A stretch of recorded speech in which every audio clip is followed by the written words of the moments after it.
どうも、クーピーチャンネルです。今日なんですけど、この軽キャンピングカーインディ727を改良して車中泊に行ってきます。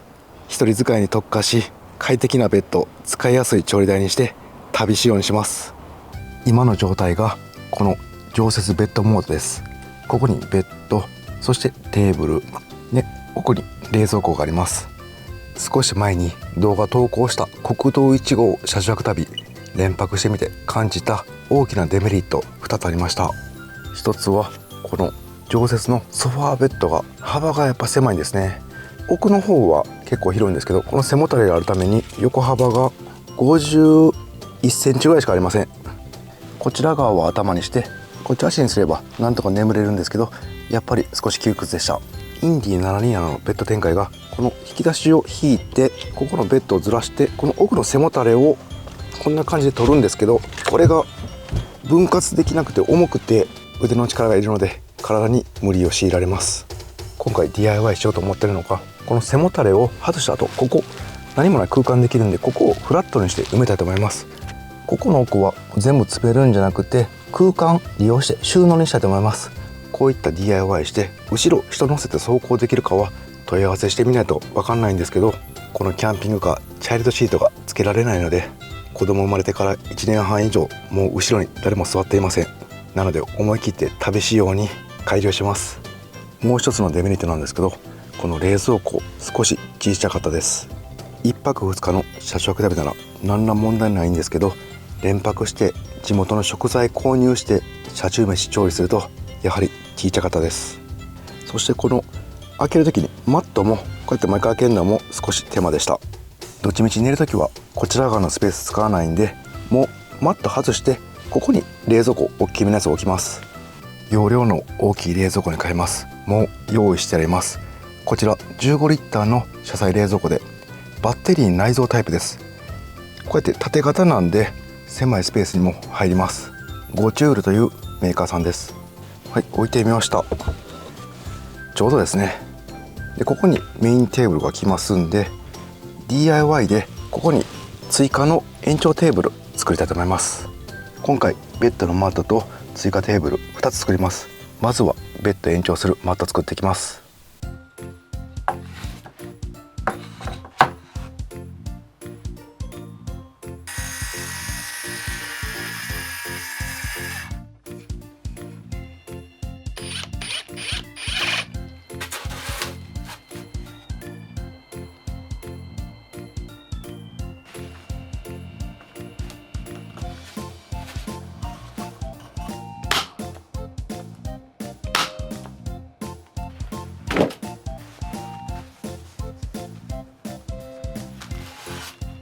それでは作ったマットを実際にソファに当ててみます。2つ作ったのはここにシートベルトがあるからです。ここに1つ、そしてもう1つこっち、ぴったりですね、横幅で。もう1つはめます。これ取ってあるんですぐに開けることができます。でここ収納大丈夫そうですね。これで横幅63センチ、そして縦の長さが81センチの常設ベッドが完成しました。そして動画撮っていなかったんですけど、さらに延長マット作っていました。ここにはめます。やってみます。まずはこのベッド下の台をスライド少しさせます。このベッドをずらします。ここの空いたスペースにマットをはめます。これでさらに広くなりました。横幅は約76センチまで広くなりました。これは寝心地が楽しみです。次はこちらの追加テーブルを作っていきます。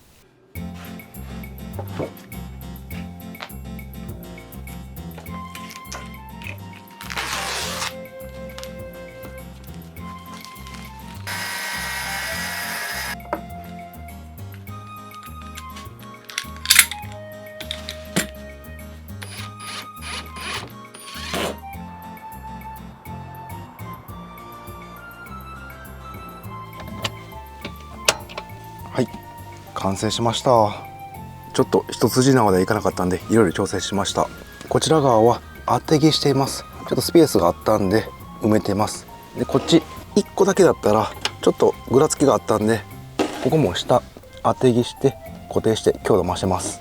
使わない時はこんな感じで外して、ここが折りたたむことができます。はい、こんな感じでまあまあコンパクトになります。メインのテーブルをつけるとこんな感じでかなり広く使えます。走行中はこの追加テーブルには物は置かないでおこうと思います。でこんだけ広がることによって IH 調理器やガスなど2つ同時進行できます。これは車中飯の幅がぐっと広がりそうです。今日はこちらで実際に車中飯作ってみて、耐久性や使い勝手など調べます。5チュールの15リッター冷蔵庫、実際置いてみて少しデメリットありました。前面の温度管理の液晶画面がここの前にあります。なのでマット開けて荷物取って毎回確認しないといけません。冷蔵庫下の電源はこのサイドにあります。バッテリーを押すとこんな感じで電源が入ります。ただアプリがありますんで、ここで温度調整できます。そしてエコモード、マックスモードの冷蔵の強さも調整できます。で電源オンオフですね、こういうのもできますんで、今日は一回これで対応してみます。でここにバッテリーあるんですけど、今メモリが123つついてます。多分5つでマックスだと思います。アプリ上では 66% ですね。走行充電で 100% までして何時間使えるかも検証してみます。肝心のこの車載冷蔵庫のバッテリー容量なんですけど、 15,600mAh、 ワットアワーは 173.16Wh と記載されてます。はい、収納もだいたい完了しました。ここの新しく作ったベッドの延長マット、ここの下に長尺物アルミホイルやサランラップなど入れてます。ちょうどですね。車中飯はガスと電気両方使って峠で釜飯いただきます。釜飯って本当美味しいですよね。自分も大好きです。具材を調理しながらご飯も炊きますので、車中飯の使い勝手検証するにはちょうどいいです。今まで車の中で本格的な釜飯作った人いてるんでしょうか。電気調理にはこの 580Wh のポータブル電源持ってきます。車載冷蔵庫のバッテリーの充電はこのシガーソケットから充電していきます。今 66% なんで走行多分1時間半ぐらいになると思いますので、何%触れるのか検証してみます。はい、それでは出発です。まずはスーパーに行って食材を購入します。今ご近所さんに畑の野菜いただきました。これもせっかくなんで一緒に食べたいと思います。奈良っていいとこですね。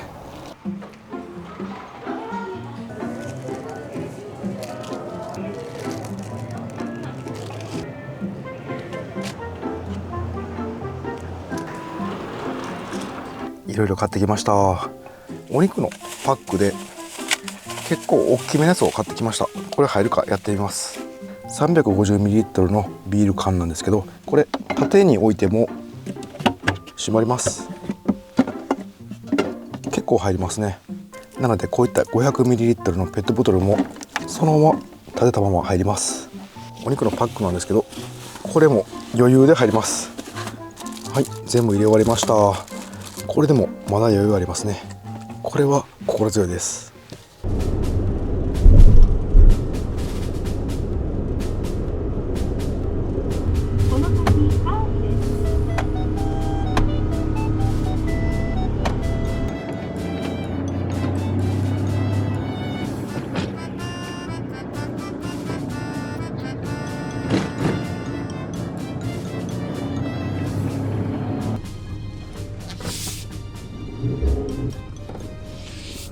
トイレはあるんですけど真っ暗です。現在の標高は782メーター。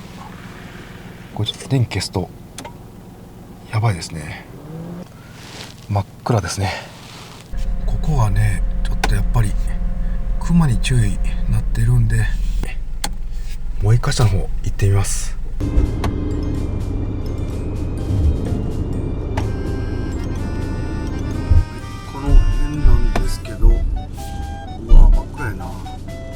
はい、ここですね。無料の駐車場あります。じゃあここで駐車中泊します。いや、すごいな。はい、到着。真っ暗です。今標高が859メーター、かなり上がってきました。はい、一応ですね、この雲よけの鈴とクマスプレー持ってきましたけど、もう夜中出るの危険だと思いますんで、自分もビビりなんで出ないようにして中から後ろへ行きます。ちなみにここすぐそこ川の音が聞こえます。で、反対側見てみます。反対側はもう山ですね。あ、なんかありますね。ちょっと見なかったことにします。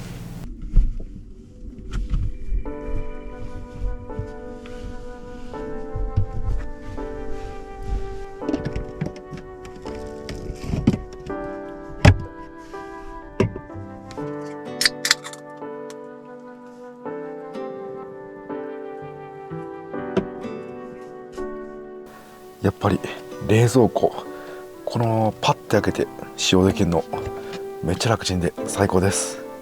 そして冷蔵庫のバッテリーなんですけど、現在 69% です。あれ、全然増えてないですね。最初 66% だったんで1時間半ぐらい走行したんですけど、あまり増えてません。走行中、充電じゃなくてこの冷蔵庫の使用の方、コンプレッサーの方に電力が使われていたようです。バッテリーの充電の方にはあまり回ってなかったようですね。それでは今日は 69% で何時間使えるか検証します。現在の車内の温度が 16.3 度、そして車外温度計を置いてます。こちらが 9.3 度、かなり冷えてきました。トイレなんですけど、ここに到着する5分ぐらい前のところにありました。そこは公衆トイレです。もしくは車内の緊急用のラップポン、どちらか使用します。そして今回 DIY したテーブルやソファーなんですけど、移動中荷崩れありませんでした。かなり左右へのロールがあったんで心配していましたが安心しました。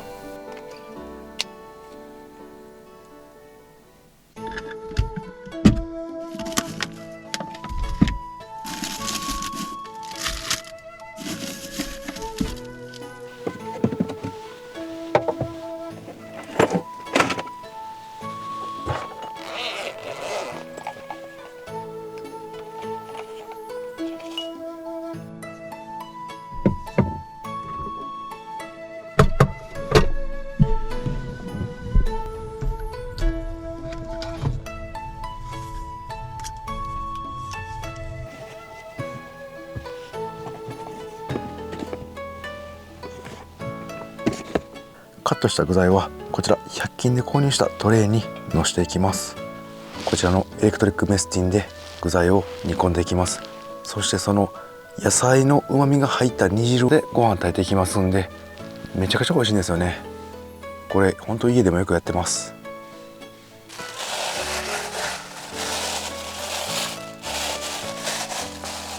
まずはごぼうをささがきにしていきます。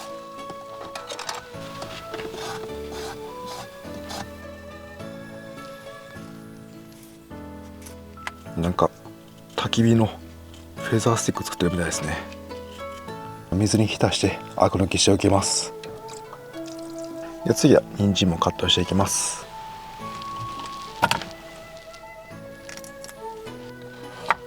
椎茸は味が染み込みやすくなるように飾り切りにしていきます。うずらの卵、これは外せません。カット完了しました。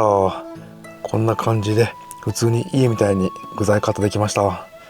やっぱりテーブルがいくつもあるんで、とりあえず置けるっていうのがすごいやりやすかったです。次はこちらを煮込んでいきます。お水と調味料を入れていきます。まずはお水 120ml、 醤油大さじ1、みりん大さじ1、酒大さじ1。これで一旦ひと煮立ちさせます。沸騰したらまずは人参など硬いもの先入れていきます。ごぼう、しいたけ入れてまたさらに5分煮ていきます。それでは煮込んでる間にガスコンロで鶏肉焼いていきます。フライパンの汚れ防止にクッキングシートこちら敷いて、鶏肉は皮を下にします。これ分厚いんですけど全部火取らなくても大丈夫です。そしてアルミホイルかぶせて油跳ね防止します。ガス使うんで窓開けて外の空気入れときます。火消しスプレーこれすぐ取り出して使える場所に置いておきます。お米は 0.5 合無洗米を使います。それではここに煮汁を入れていきます。もう絶対美味しいですよね。あとは好きなレイアウトで具材をのせていきます。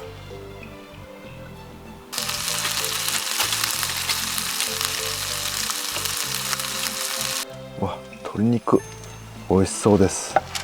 一番目出すところに置いておきます。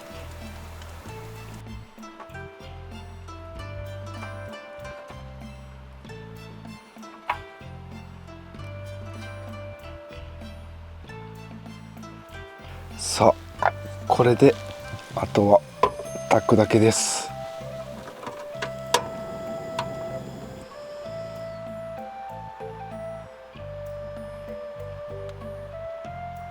ちょっと吹きこぼれるんでこれ重しいるんですけど、家にあった木持ってきました。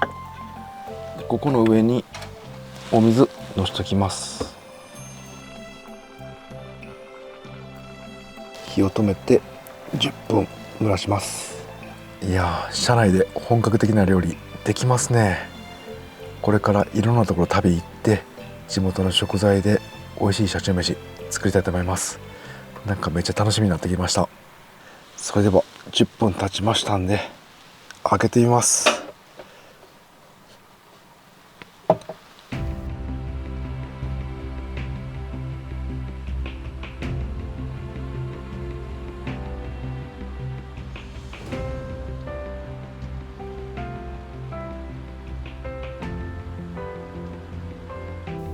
もうめちゃくちゃいい匂いします。美味しそうにできました。ご飯できてるでしょうか。それではいただきます。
ごちそうさまでした。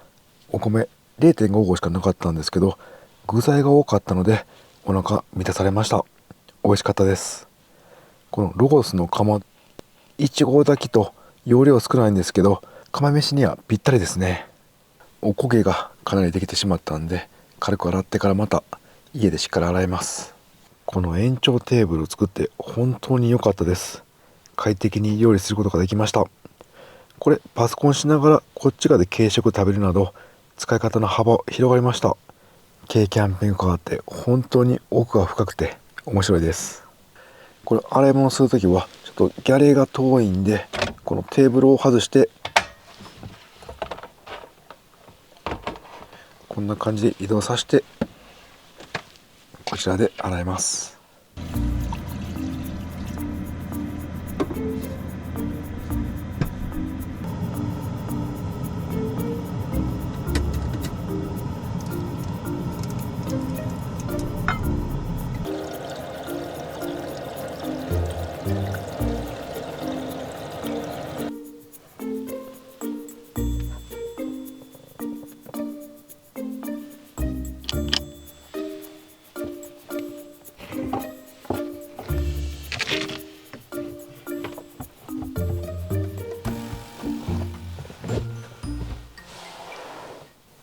いやー、快適です。まるで軽キャンピングカーのもうワンランク上のキャンピングカー、ライトキャブコンで寝るような広さです。でここの下にあるシュラフで眠ります。冷蔵庫は現在バッテリー残量 55% です。やっぱり今日は外気温が寒いので冷蔵庫の消費電力も少なく、かなり長持ちそうです。外気温は現在 10.1 度で、中が 19.6 度です。もう F ヒーターもつけずにいけそうですね。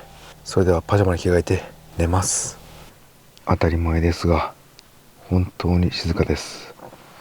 窓を開けても聞こえるのは川の音だけです。こんな真っ暗な峠の山の中、キャンピングカーだったら中にいたら全然怖がりません。ほんとすごい乗り物ですね。どこでも冒険できます。明日もいろいろ探索したいと思います。それではおやすみなさい。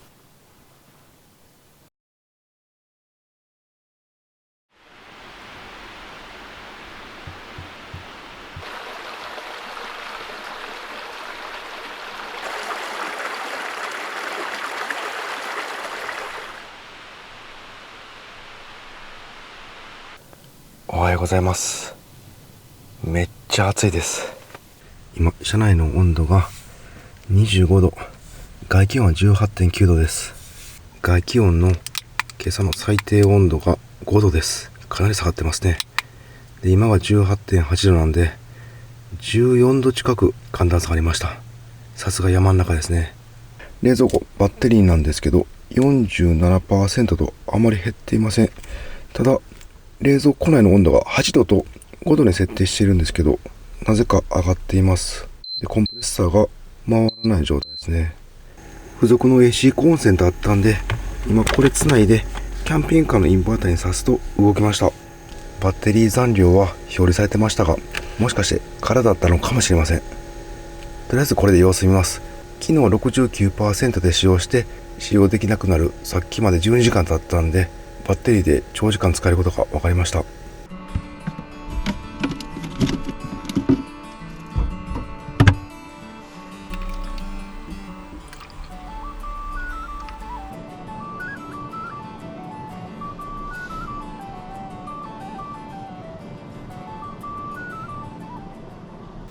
昨日の夜中は真っ暗で何も見えなかった峠。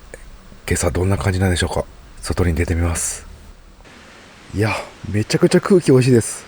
ひんやりしていてマイナスイオンたっぷりでめっちゃ気持ちいいです。この川の音ずっと聞いてられます。昨日の夜はめっちゃ怖かったんですけど、日が昇ると本当美しいですね。ただ雲は出てきそうです。まだ奥の方行けますんで、少し探検してどこが景色のいいところで朝ごはんいただきます。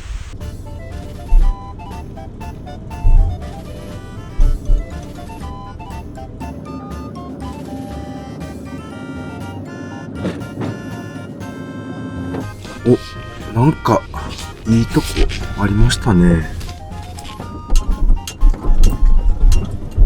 えらい秘境に来てしまったようです。ここはもう携帯の電波も通りません。もう360度森です。色づいた紅葉がめっちゃ綺麗です。すぐ横に綺麗な川も流れてます。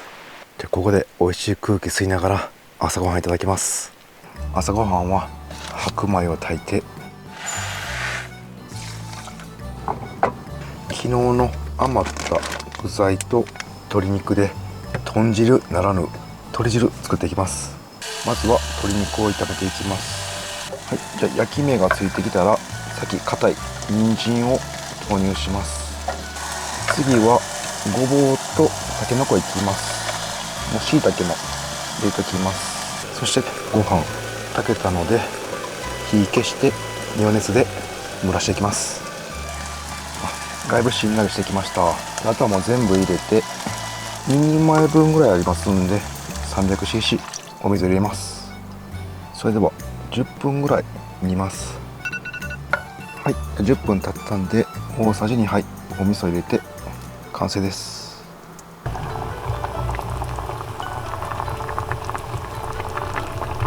近所の畑のおっちゃんにもらった野菜も一緒にいただきます。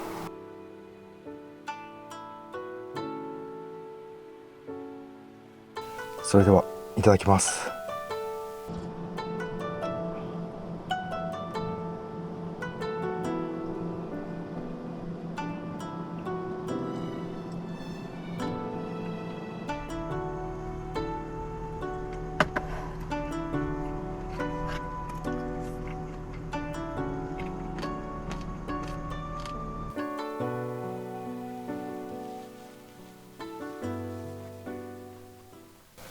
ごちそうさまでした。ご飯2杯1合で鶏汁2杯ペロリと食べちゃいました。めちゃくちゃ美味しかったです。それでは片して出発の準備します。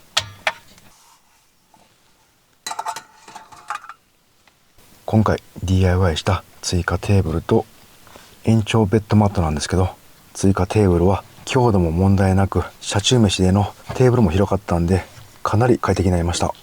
追加のベッドマット気に入りました。いや本当に熟睡できました。もうここで毎日寝てもいけるんじゃないかっていうぐらい熟睡できました。今日朝起きてからもうこの延長マット分ですね、これは収納せずにこのまま移動して使いました。これもありでした。ちょっとエントランスが狭くなるんですけど、しっかり足も乗せて着替えもできたんで問題ありませんでした。そして何気にこの手の届く範囲、ここの収納増えたのがかなり使い勝手良かったです。そして今回新しく導入した15リッターの冷蔵庫、こちら一人旅ではレギュラー化します。やっぱりこのオプションの内蔵バッテリー大きいですね。走行中はシガーソケットから電源取って停車してからはこの内蔵バッテリーで冷蔵できます。夜間12時間持つので電力の少ない軽キャンピングカーには相性バッチリです。容量も縦長の15リッターということで食材の容器とか気にせずに購入できたのはかなり安心できました。朝方バッテリーがあるにもかかわらず停止してた理由なんですけど、これ取説読んだらこのバッテリー保護機能でした。これ車を例えばシガーソケットから電源取ってる時に車のバッテリーが低下した時に止まる機能でした。これの設定を変えたらバッテリーが少なくなっても問題なく動きました。そして今後インディ 727DIY なんですけど、まだしたい項目があります。このテーブルなんですけど変えようかなと思ってます。同じ気にしたいのと、あとこの棒がちょっと邪魔やったんでこれも折りたたみ金具つけて足が当たらないようにしたいと思います。これでさらに改良されたインディ727でまた旅に行きたいと思います。前回国道1号車尺旅行ったんで、次は国道2号3号とか行ってみたいですね。また地元の食材で車中飯作って楽しみたいと思います。せっかく誰もいない峠なんで最後に叫んで帰りたいと思います。